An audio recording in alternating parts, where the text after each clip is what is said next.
Hi friends, welcome to another Doodle with me with Ms. Cooper. Today I'm drawing a mandala and I'm starting by tracing some cups and other objects I have in the classroom to help me make it more round. I started with the widest one just to make sure I was lining up the circles nicely within each other and making sure that they were centered. Now if this was a formal thing I was turning in for a project or trying to make look especially nice, I would have used a compass, but for these purposes, this works just fine.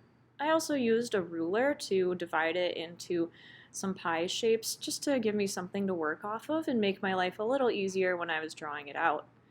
I started by adding some petal shapes in the middle, and I decided that I wanted the middle to be really bold, so I actually outlined that circle and put little ruffled scalloped shapes on there. When I make mandalas, I like to use a lot of little petal shapes and a lot of triangles. That's just kind of what my mind goes to, but maybe you do something different.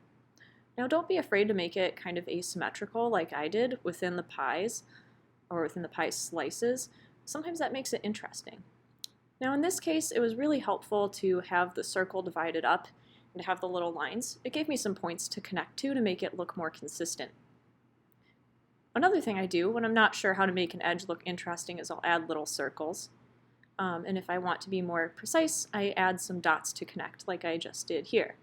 It didn't turn out as precise as I thought it would, but it works for the purposes of doodling. This is just something I was doing to just relax kind of in between class periods when I had finished all my work. What you see me doing here is adding a couple dots because sometimes adding a sprinkling of dots around something can draw attention to it and make some cool value.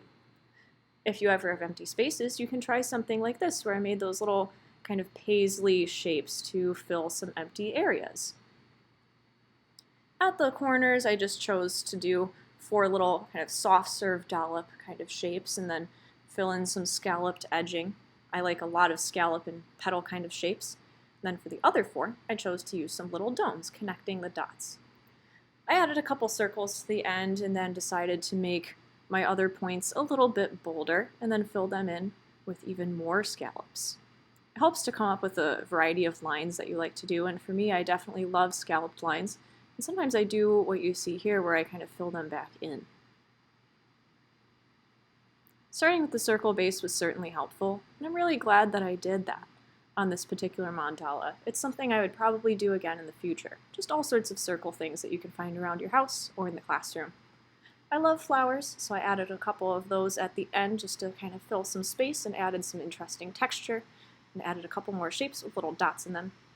I thought I was done, but then I thought it would look nice if I completed the circle and added a couple accent lines. I'll probably put more of these up too, so you can get more ideas. Anyway, thank you so much for doodling with me.